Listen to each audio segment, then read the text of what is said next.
Filling in attendance allowance forms can be a bit daunting, so today we're going to have a look at step-by-step sort of approach of what to say and how to complete them.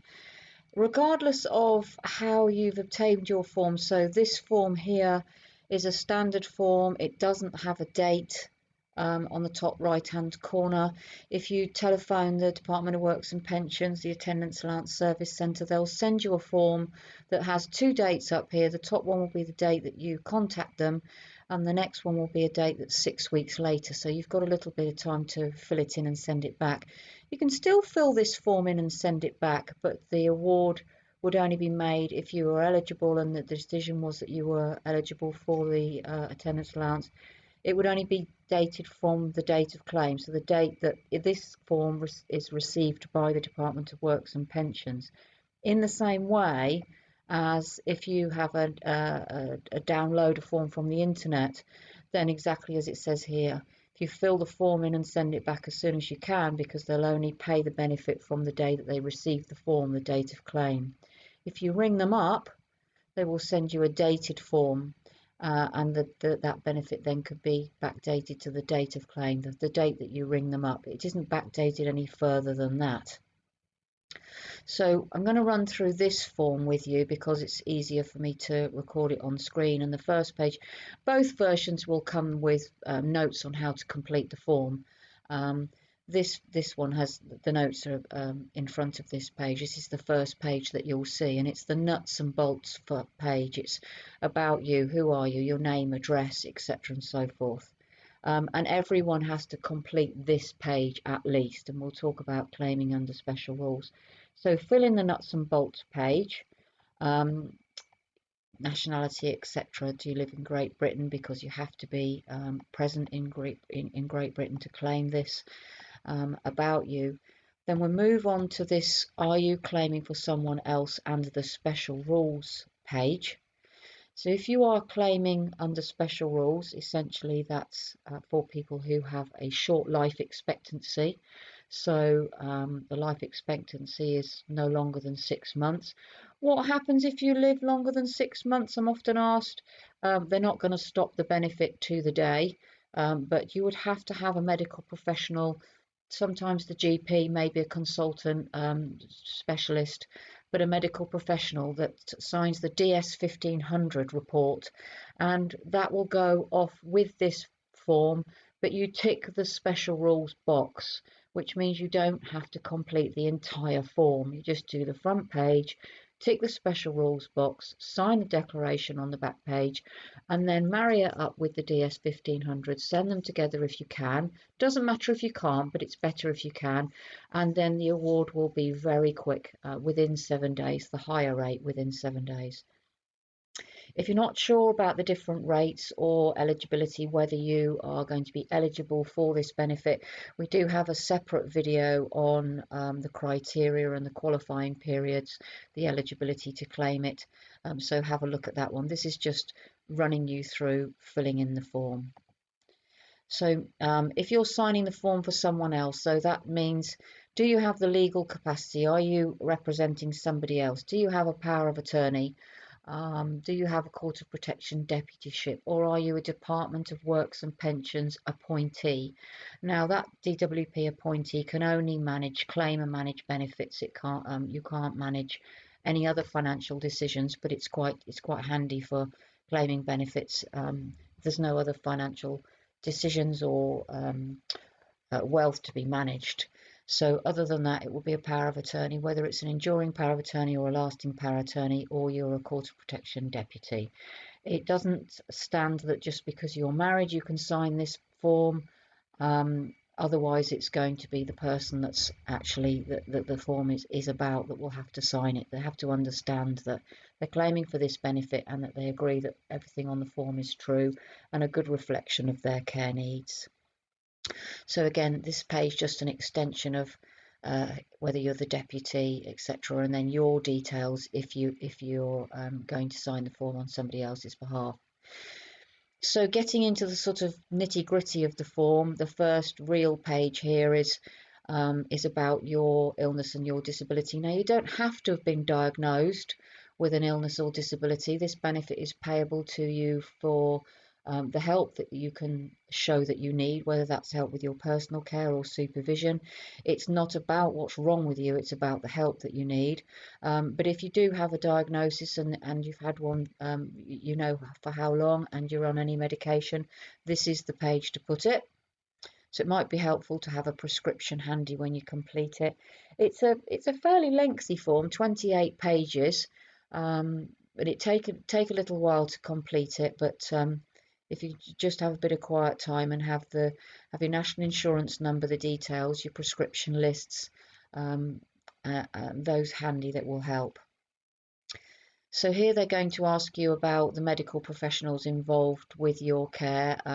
This one's for your GP and any other, whether it be a consultant, etc., and so forth. But these are the medical professionals.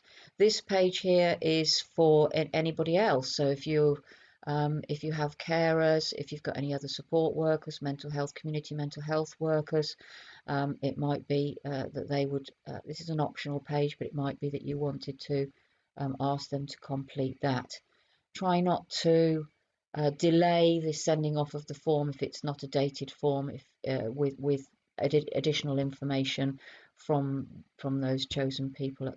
It might delay, it might take you outside of that, and obviously you won't, the benefit's not paid whilst they're waiting to receive the form, unless it's a dated one.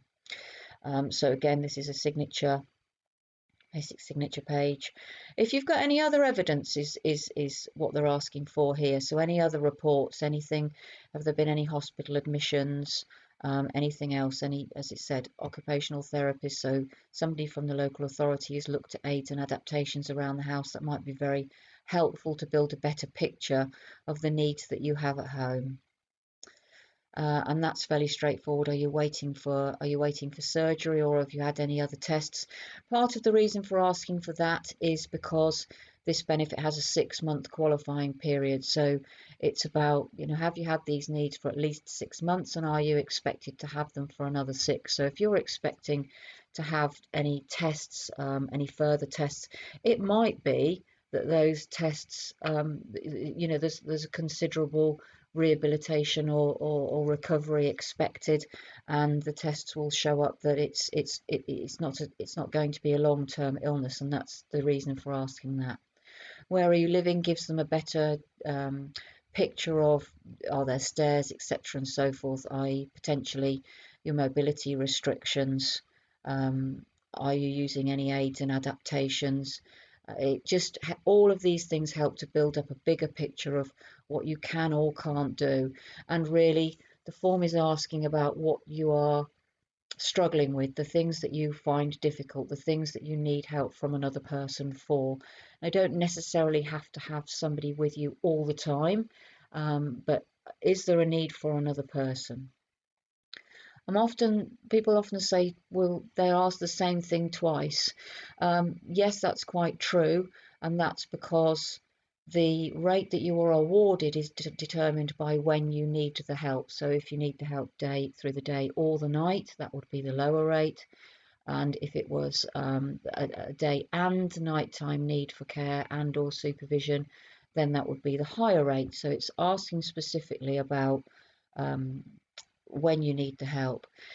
This can be a difficult one when your care needs started. It's very hard often to say a specific date, and that again is around, have you had that need for at least 6 months? So we tend to just get on with it, don't we? We suffer in stoic silence, and we manage and we cope, and we do things day to day, and we're not quite always conscious of the change in the need. So very difficult to put an exact date in there. Just give them an idea, as it suggests. It could be last summer, etc. But again, this is about, have you had these needs for at least 6 months?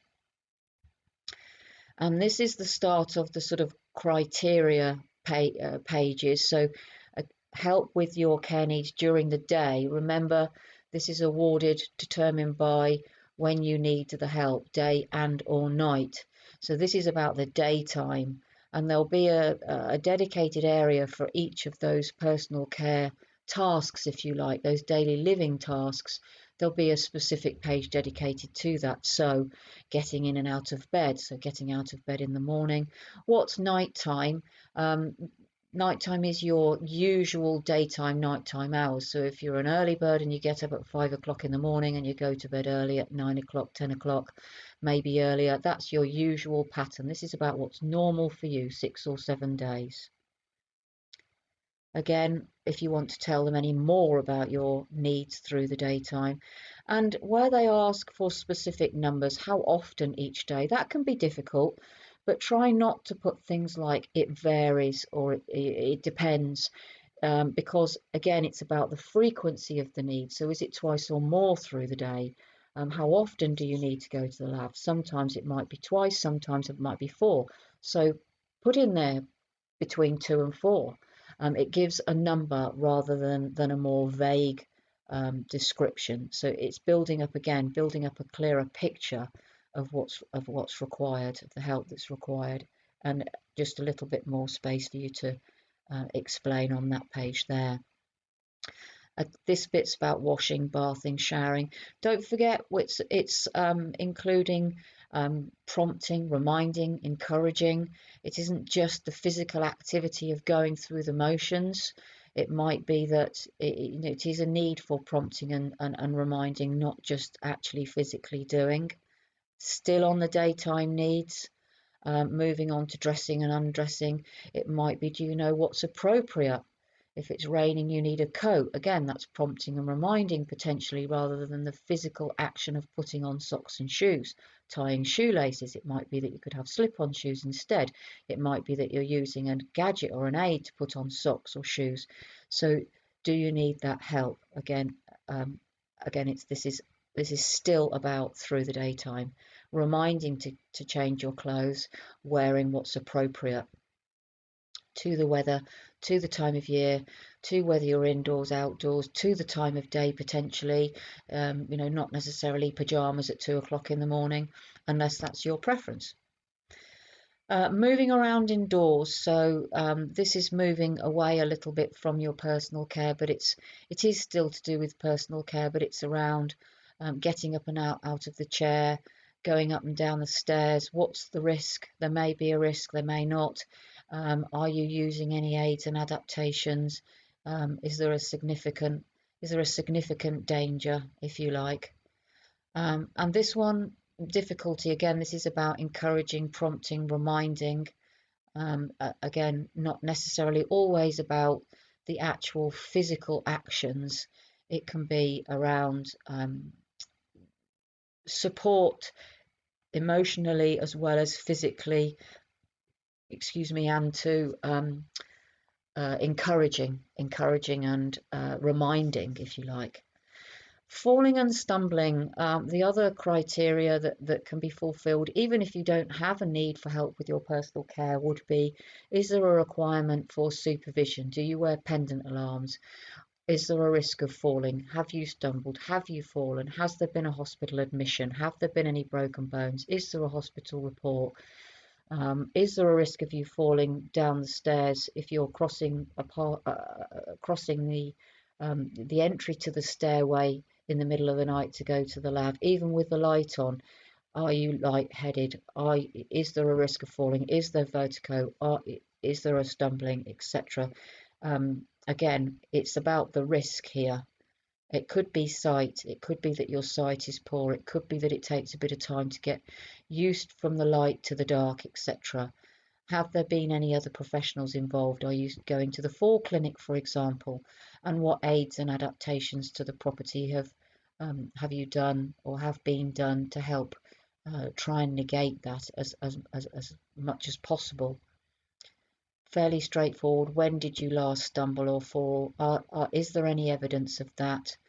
And then we're moving back into the personal care, cutting up food, eating, drinking, reading labels, heating it up, making sure that you're not handling hot food. If, for example, your fingertips are numb, or you can't feel the heat, or extreme cold, there may be a risk of burn from extreme cold. All of those things. Can you see the out of date on the tins or the packets, for example, as well as the physical actions of cutting up the food and eating and drinking, or if there's a risk of choking, or there's a need for pre-digested foods or special diets, etc. and so forth. Again, this is just a box to give you a little bit more space. Taking medicines and to and back and forwards from medical treatment. This benefits around what help you need indoors. There isn't a separate component for mobilising outside or visiting GPs, etc. But again, it might demonstrate the risk of falling if you need somebody with you to accompany you to those appointments, because you know there's a risk of you going when you're walking into another room or for an appointment, etc.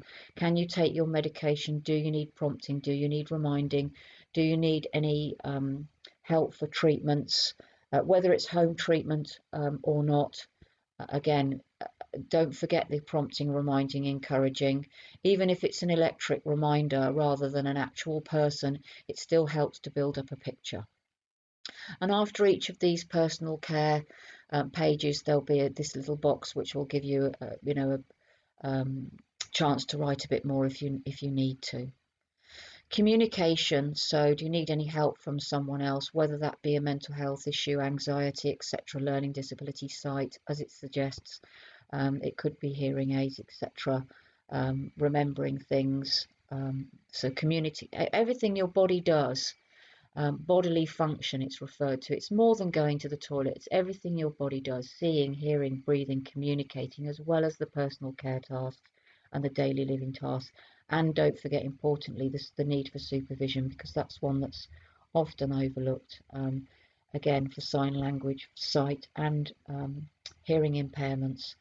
It asks you how many days a week do you have difficulty, because this benefit is around what's usual or normal. It's 6 or 7 days. They understand there's a variability. Sometimes there are medical conditions that that offer variable symptoms, and sometimes it could be for a day or two. It could be a good day, a bad day. It could be a good week, a bad week. So try and be as realistic as you can on these forms and give a clearer picture of what you are managing day to day, if you can. Again, another daily living task, personal care need, hobbies, interests, social, religious activities. What help do you need from someone else? Do you need somebody to be with you? It might be audio books, it might be listening to podcasts, radios, videos, etc. It might be it needs somebody to help you with that. It could be any manner of things, social interactions and activities, physical activities as well, swimming, etc. Just because you're living with a disability or an illness doesn't mean that you can't take part in normal activity necessarily, and that you might just want some support to help you to do that. This page is about, again, going back to supervision. Do you need someone to keep an eye on you? Usually, normally, most of the time, not sort of 10 minutes, half an hour each day, but usually, most of the time, and it's referred to as continual supervision. So all bar probably half an hour or an hour if somebody needs to pop out. Would you otherwise need somebody with you to make sure that you are safe, or that someone else around you is safe? That could be any manner of for many reasons. And how many days? Is this mostly? Is it usually? Is it most of the time?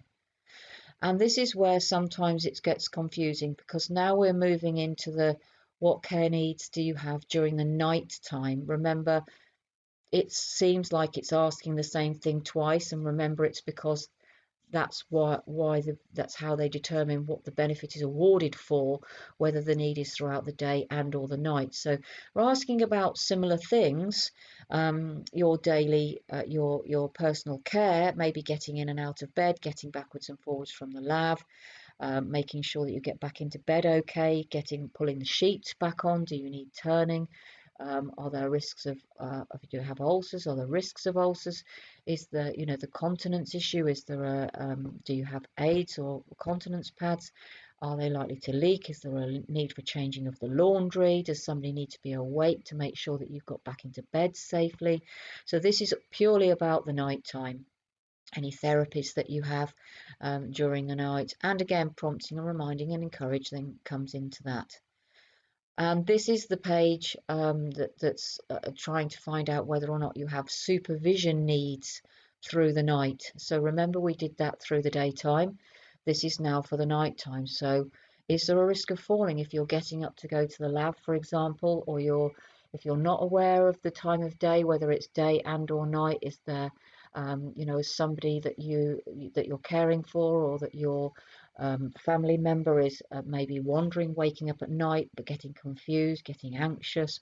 All of these things. Is there a risk? Are they leaving the property? What are the risks? It might be that there are other mental health issues, and the requirement for supervision, watching over, making sure that you're safe or someone else, and how many times, and that's the night times. And then this is a bigger box to say anything else, basically, whether it's day and or night, anything else in that notes area. Then this section is dealing with time spent in hospital, because when you're in hospital, attendance allowance is only payable for 28 days. And then if you can let the Department of Works and Pensions know, the Attendance Allowance Service Centre know, if somebody is being in and out of hospital, discharged but going back in, there is a linking rules period, so just keep them informed is all that they would ask. And that's why they're asking this, have you had any time spent in the hospital and or a care home? So if you're funding your own care, living in a residential care home or a nursing home, then attendance allowance is payable. It's only if the NHS is paying for your care, or if the local authority is paying in part or full for your care, that attendance allowance wouldn't be paid. So if you're in a home and you're paying for your own care, then of course attendance allowance is still payable, and that's the reason for this page here. Constant attendance allowance is only received by relatively few people now. And again, it's you can no longer claim it.